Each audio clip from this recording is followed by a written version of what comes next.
You are now tuning in to Discover Your Potential with radio talk show host Dan Gilman, Cindy Gilman's son. So listen, participate, be inspired, know that you can discover your potential. Here he is, Dan Gilman.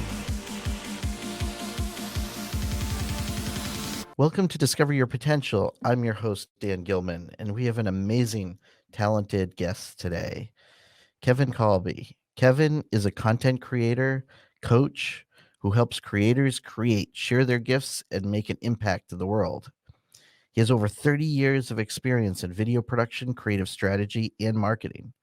After being on the radio for several years, he moved to TV and worked at stations affiliated with Fox, NBC, CBS, ABC, just to name a few. Kevin led an award winning creative team for one of the most recognized Fox affiliates in the country. And he also started his own video marketing business, Kevin Colby Media, and has worked with national brands, small businesses, nonprofits, entrepreneurs, and solo content creators. He is a husband, dad of 3 kids, including one with special needs, a coffee drinker, a Batman fan, a music lover. Please welcome Kevin Colby. Hi, Kevin. How are you? I have to write the bio, to send to people like that. And then you're listening to it thinking, that's kind of cool. Oh, it's you. Oh, that sounds so cocky. But Dan, I'm great. I hope you are. I've been looking forward to this. Thank you so much for having me on the show. Oh, thank you. Thank you for being here. It's a pleasure and an honor too. I wanted to start with what I usually like to open this. What was your childhood like? How were you brought up? And also when your passions met with, media and video creation and Yeah. marketing and design, what drove you to that world? So I'm an only child. I don't have any brothers or sisters, which as a child, I never understood that. I always kept bugging my parents, like, just to go get a brother. I wanted a little brother. So basically not so I could nurture, just so I could boss around. That may tell you something. I don't know. But I always hear people go, "Oh, that explains a lot. You're an only child." But I had a vivid imagination as a kid. I mean, I had friends growing up, but I would just create stuff and play and things like that. And so I think I think everybody's has a creative spark and a creative gene and gifts, but I think we use them differently. And mine is just kind of has gone into what I do. Hmm. So I've always been around that, but I remember long before I ever got into any type of business that I would sit in my room. I had a little bitty turntable. And for those of you it's a record player. So if you don't, you have to Google that, but it's like a little bitty record player. And I had a stack of 45s and I would play DJ and I would act like I was on the radio and I would take the record off and play it. And that was really at a young age. Mm. And I was fascinated with just, I think the visual and the audio side of things. I mean, I did watch a lot of TV as a child and still watch a lot of TV, but well, actually probably not as much as I did. But I've just always been fascinated with how things are done. And even up to today, I mean, I watch movies and TV shows kind of two different ways. I watch to be entertained, and then I watch to how did they do that. And I joke that I've totally ruined just the entertainment value for my wife, who could just sit and watch a show and enjoy it. And I'm like, hey, do you know how they got that shot? Oh, did you notice that? And now she'll go, hey, did you notice? And I'm like, I'm sorry, honey. You used to just be able to enjoy stuff. So, I mean, that's kind of it. I mean, I was blessed with parents who, I mean, they didn't make a lot of money. My mom stayed at home because she wanted to be a stay-at-home mom. And my dad worked for a long time for the same company, much smarter than me. But we took vacations together, and family was first for my parents, and they sacrificed a lot for me. And so those are things that I've taken with me up through my years and my family too. So I don't really remember a time when I haven't been creating something. And then I was blessed to, as I started college, I started working in radio. Mm. And I thought, oh, this is the bomb. I'm on radio and I'm going to college, and I really don't know why I'm going to college, but they're paying me to be on the radio. And then eventually got into television, and here we are today. I would love to learn more about about your passion and when you found and discovered your own potential of and what drove you to where you are today. And you're helping so many people with your mission and your purpose, which is beautiful. So I just love to I hear more appreciate about it. that. Well, I mean, wow, that is a great question. I grew up originally. I wanted to be a policeman. I thought that's what I was going to do. I was wanting to be a policeman, but then over the years, everything changed. I was going to be a social worker. Wanted to be a stunt man for a while, probably because I just fell down a lot and never got hurt.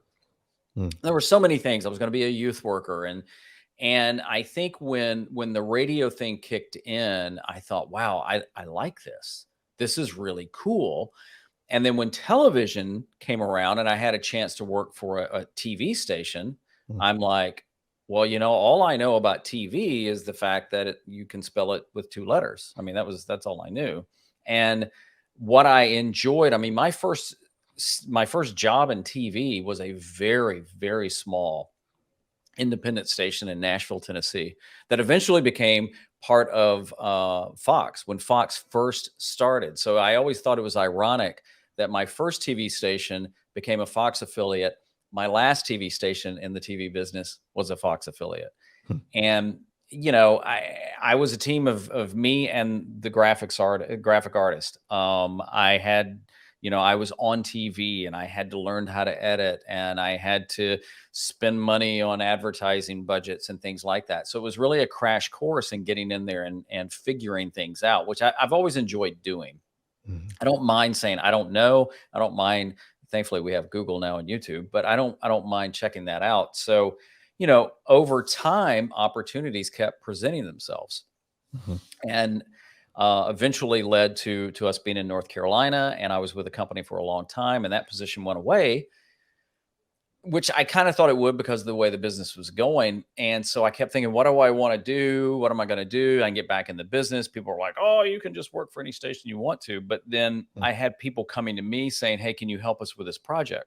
Hmm. Can you help us with this video? And I've always, um, I've always had a heart for nonprofits. And especially as I started doing my own business, I enjoy working with nonprofits because to me, those are the folks that are a lot of times on the front lines. They're not getting any praise and glory. They're doing the grunt work. They're doing the hard work just to help others. Yeah. And I'm like, if I can help them with video or marketing or share their stories or whatever, wow, that's not a bad day. Yeah. And so, when the position went away, I really struggled with who I was and what I was doing and stuff like that, and probably wrote my most cathartic blog post that probably nobody's ever written, is like my creative journey to find my why. Because for the longest time, I figured out, it took me a while to figure out that my what had been confused with my why. And so people would say, what do you do? Well, when I was in TV, I could say, hey, I'm a creative director. And they'd go, oh, yeah. And then after, they'd say, what do you do? And I go, I don't know. So then it became that, well, what do I really do? What am I here for? What am I wanting to do? And and I had to get comfortable with self-promotion. I had to get comfortable with putting myself out there more. But then you do that, so then more people can say, hey, I'm liking this. Can you help us with this? Can we talk? And from there, a lot of deals and friendships and sponsorships and things have come through that I would have never, ever dreamed of, even when I was in television. So everything along the way, it's a long answer and I apologize. Everything along the way, I think, has just been seeds for where I am now that I never saw years ago. And I don't know what next year and the next several years is going to look like. I love creating professionally, personally, and it's a blast. And it's really a blast when you touch somebody's life, whether they comment on one of your YouTube videos or you see your stuff out there with a nonprofit or something like that, or a business client or something like that. It's just nice. Who do you think who's your favorite director? Actually, do you have a favorite director? Oh man, for a long time it was Spielberg. One of my favorite actors is Tom Hanks. Love Tom Hanks. Oh, I think nice. Tom Hanks is our modern day Jimmy Stewart. Mhm. Oh my word. Now I haven't liked every Tom Hanks movie, but I do like Tom Hanks. I like Christopher Nolan a I lot. won't tell him that. Yeah. Well, the next time you tell him, just tell him Yeah. I said hi. I like Christopher Nolan a lot. Of course, didn't hurt that he did the Batman trilogy, did it very well. Mm. But I like his movies and the way he does things. Just recently saw Tenet. May have to watch it again to fully understand it, but just in how he constructs things. So those would be some. There's a lot of directors I probably don't know, but I admire for just trying different things. I mean, there's been Scorsese stuff I like, but I'm not necessarily a Scorsese fan. One of my favorite stories, though, if you don't mind me sharing, Oh, not at all. is that when Scorsese was doing Gangs of New York, I think that was the movie, the Gangs of New York.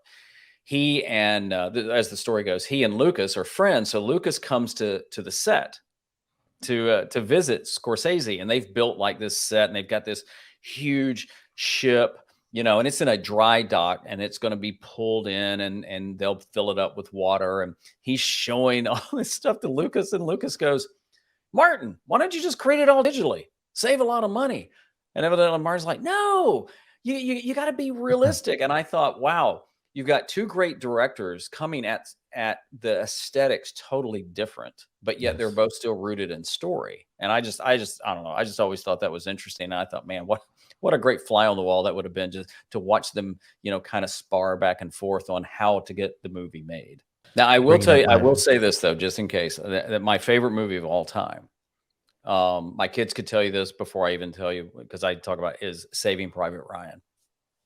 I've never seen a movie like that, and I saw it in the theater. And I remember there's only 3 movies I've ever seen in my life where, when it was over, there was a hush in the theater, or permeated with some, crying or something like that. Saving Private Ryan, Schindler's List, and The Passion of the Christ. And I'm even getting chills just thinking about it, because, I've never been in service, even though I look like a cross between Lieutenant Dan and Willie Nelson, but I've never been in the service. But I felt like what it might have been like to be on that beach, and just the realisticness, that's a word, of it. And then the story behind it and things like that. So yeah, it's there's those movies you can watch anytime they're on, and Saving Private Ryan is one of those that I don't think it can be topped. Yeah, I remember there are a couple of other films out there that kind of created the same. Somewhere in Time. I don't know if you've seen that, with Christopher Reeves. Yes, yeah, I which actually is a saw it a long time beautiful ago. film. Yeah, excellent movie. Beautiful Mind, and also Russell Crowe.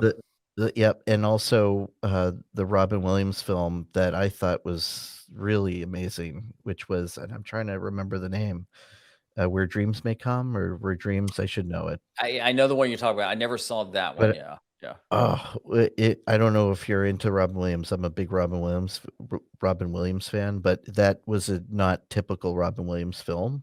It was just, anyway, I didn't want to make this a film conversation, but now that I got started, you have a amazing YouTube. I'm gonna also post the YouTube link down below.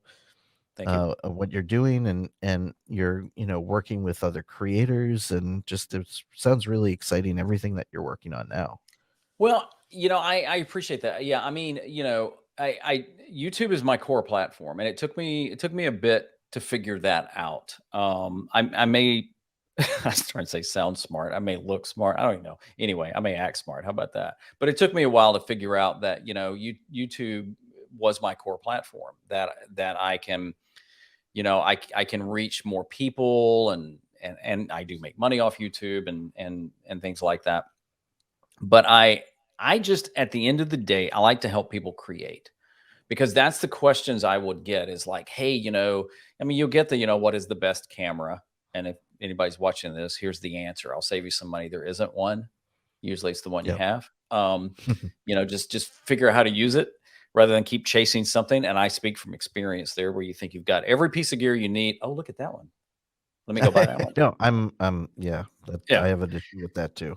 But I like to help creators create, and I tend to want to speak to the people that are brand new or have started and they're still kind of struggling, or even that they've been doing it a bit and they're stuck.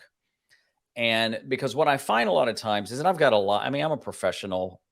I always kind of, when I say that, but I am. But I think sometimes the pro creators almost treat it like it's a secret club that unless you speak the right language and have the right stuff, you're not allowed in. And I'm like, really? Who I'm sorry. That's horrible. Yeah. And what I love to do is help people create, but then you take that to a business world where people that have never done video ever, totally either scared of it or they don't think it works, and then you can help them introduce them into digital media and using that to grow their business or share their story or raise funds for their nonprofit, and they go, oh, it's not that hard. Oh, I can do a lot with it. And so, I mean, that's what I just love doing. And the beauty is I, as since it's my own business, I can really pick and choose. And it's a little different when you're starting. I shot 3 weddings, and after the last one, I said I will never ever do another wedding again. Yeah, it's tough. One was for a friend, one was for paid. And the second one was paid, and that was actually I don't want to share details, but that was the only client I've ever fired. It Wow. got so bad. I actually gave him the money back and said, "We're done. I don't need to do this. You've got the videos. Have a great day." Wow. And it's just not for me. Yeah, you have to have a certain mindset for that. That's for sure. Oh yeah, and I don't have it. Nor do I. No. I was trying that a while ago as well. Yeah. So, Kevin, is there anything that you're working on now with your own work of art, your own piece that you're working on? Yeah, one of the things I'm glad you asked, and this may segue into some of the other things we're going to talk about. So, we have 3 kids, and our youngest son has special needs, and his name is Elias. I don't know when, but we started calling him little dude. And one of the things I have a folder of media, and I call it Life of E, because Elias starts with E, and Right. so I keep a lot of stuff in there. And one of the things I want to do one day is do a short documentary series of videos, whatever, just about him and what it's like, from a special needs family and perspective. Because I got to say, I mean, other 2 kids don't have disabilities, thank God, or anything like that. Yeah. So Elias has opened up a whole world to us that, I mean, I'll be honest, I knew nothing about from afar.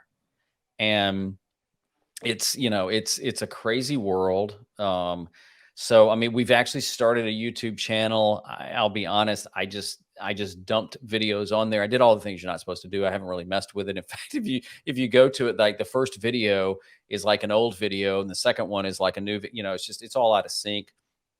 But we're talking about, wouldn't it be great if we could figure out a way to either build a nonprofit around him, where it benefits other families of special needs kids.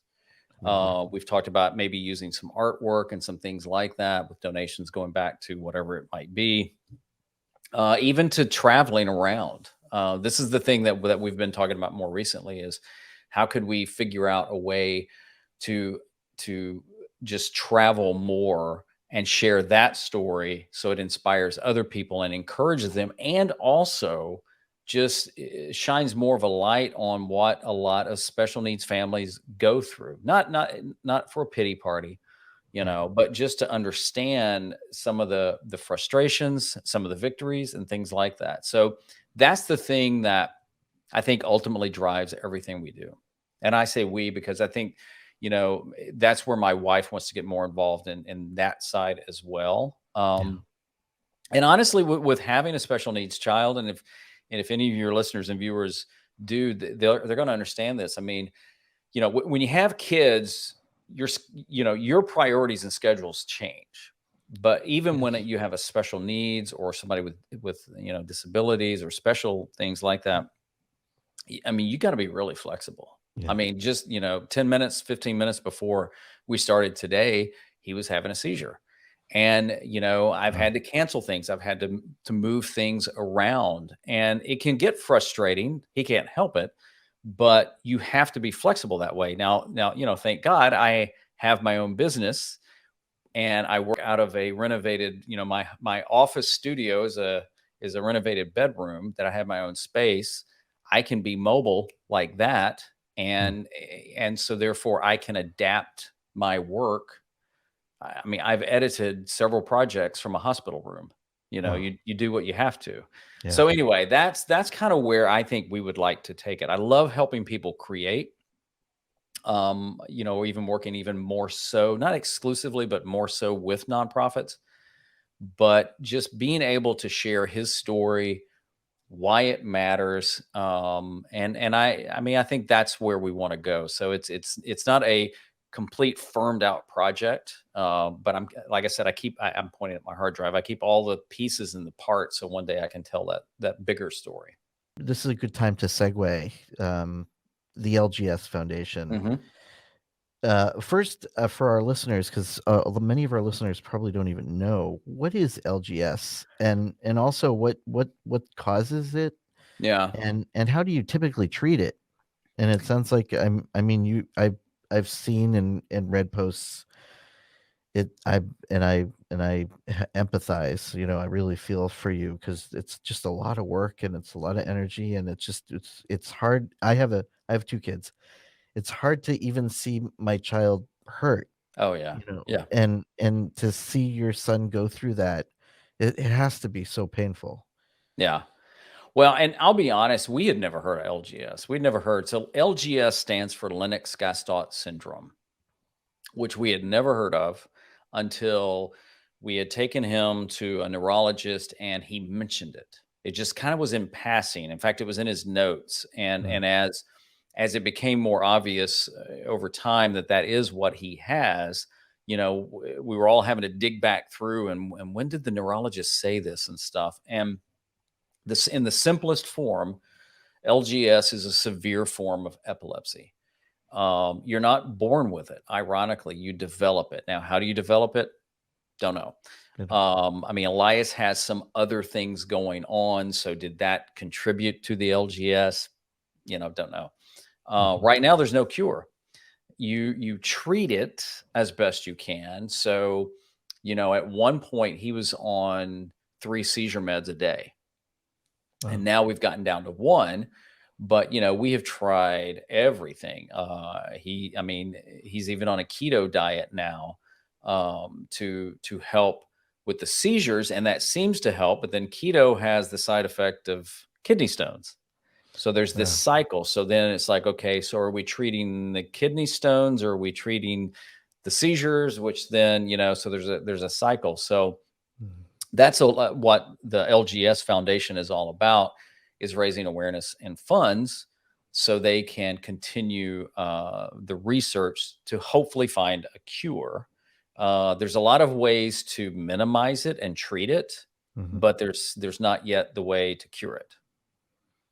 Yeah, they say statistically speaking, there's approximately 48,000 children and adults in the U.S. alone that have LGS, and Yeah, approximately over 1 million people worldwide. So it certainly is. yeah, When I read about it, it was like, wow, okay, and I honestly never heard of yeah. LGS either. Yeah. Well, and we kind of joke, it's not the sexy disorder. You don't hear about it because it's a smaller one, but Right. the families that have, and it can develop. I mean, the lady right now that's the executive director, and I don't want to misrepresent the story, but I think her daughter didn't exhibit signs until she was early teenage years. And I think she's now 20. Wow. So you can live a long time with it. And the seizures can come and go, and then there's obviously other side effects, and then there's some kids that just they don't live long with it, because of the seizures and things like that Yeah. that happens. So, but yeah, it's not the most known disorder or syndrome or whatever, but it's it can be rough at times. It can be.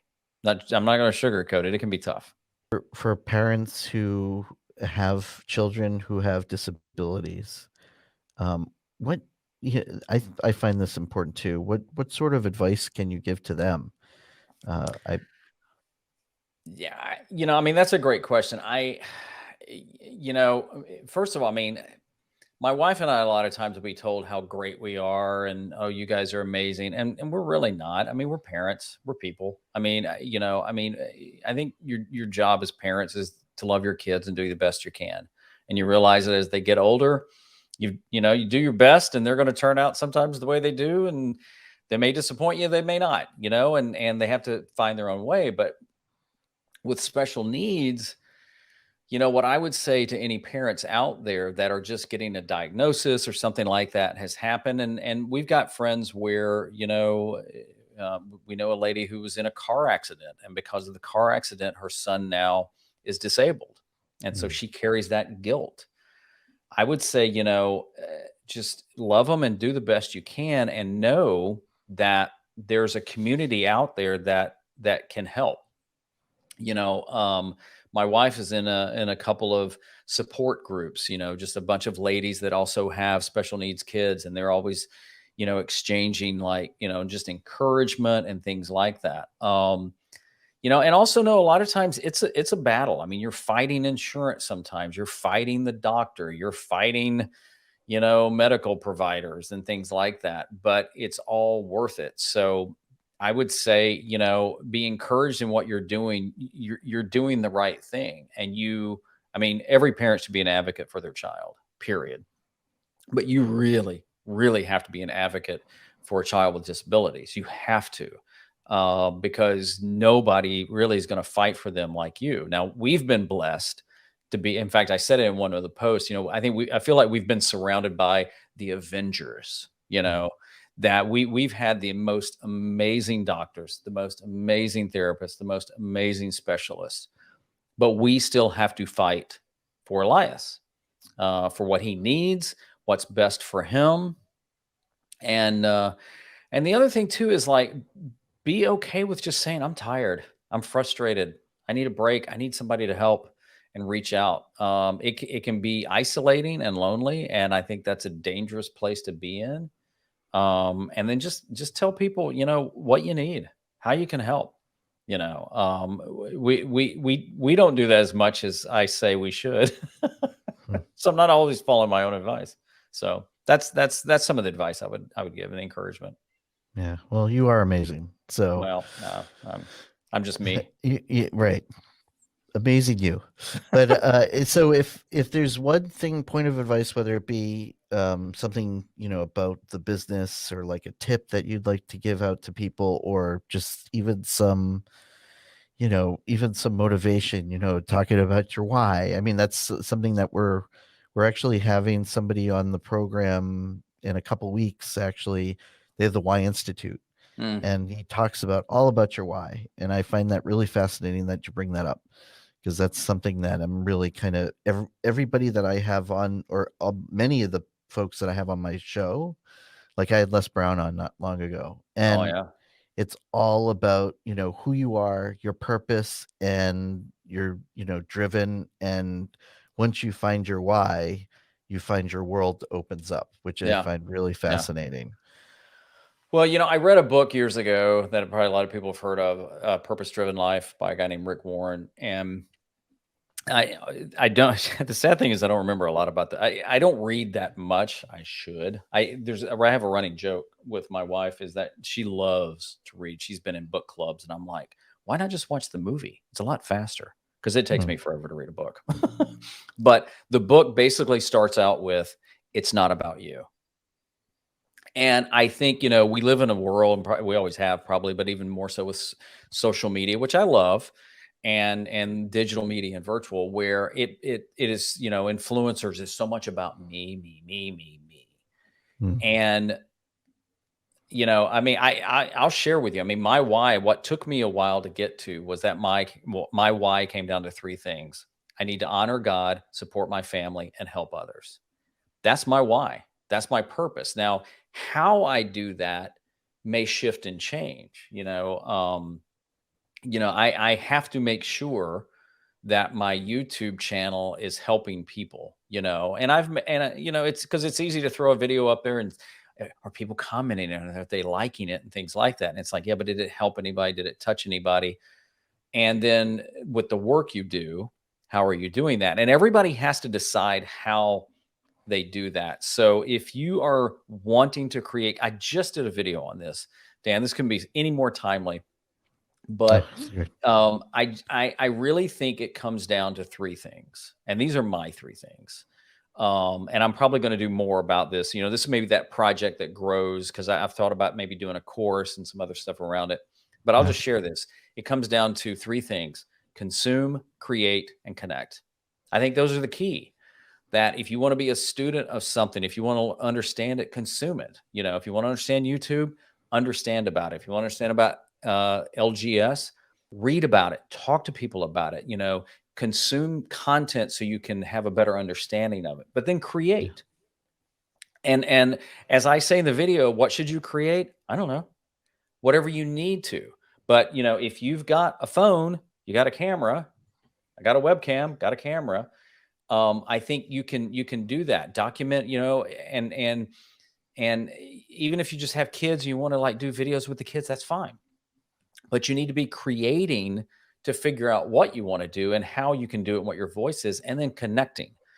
And it's connecting with your community, reaching out to folks, not just what can you do for me, but how can I help you, or just shooting a message to somebody going, dude, I really like that video you did on whatever, or, thank you so much for whatever. I have connected with people around the world, by just like sending a message and just talking. And to me, I really think it comes down to that, that helps you develop your voice, develop who you are, develop your content. Because I mean, quite Mm. honestly, anybody can be a content creator. We may be on different levels and Right. different mediums, but my word, I mean, think of a better time we've lived in. You want to start Yeah. a podcast? Start it for free. You want to start video? Start it for free. You want to start a Yeah. blog? You can start all this for free. Yeah. I mean, the biggest platforms in the world are giving us the tools to reach the world. Yeah. I mean, I think that's pretty sweet. Yeah. Yeah. No, that's incredible. So Kevin, and I'd love to have you back on here and see Anytime. how you're expanding that project. It sounds really fascinating. How can people reach you? What's the best way to people reach you?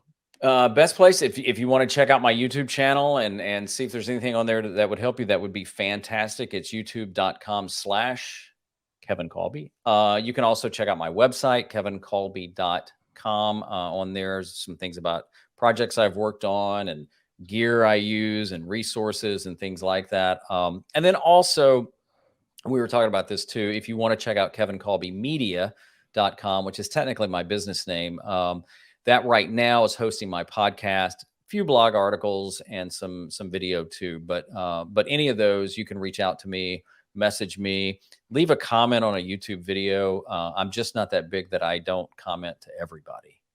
But yeah, those would be the best ways to do that. And if somebody's interested in, coaching or working together, or just wanting to know more, especially nonprofits, things like that, probably the website would be the best option. Yeah, that's great. Well, thank you, Kevin. I truly appreciate your time today. It's really great to talk to you, and looking forward to the next time as well. Hey, thanks for having me on. It was a blast, highly honored, and I just appreciate it. Yeah, thank you. This is Cindy Gilman, and you're listening to Discover Your Potential. So until next time, do something nice for yourself, but do something nice for someone else.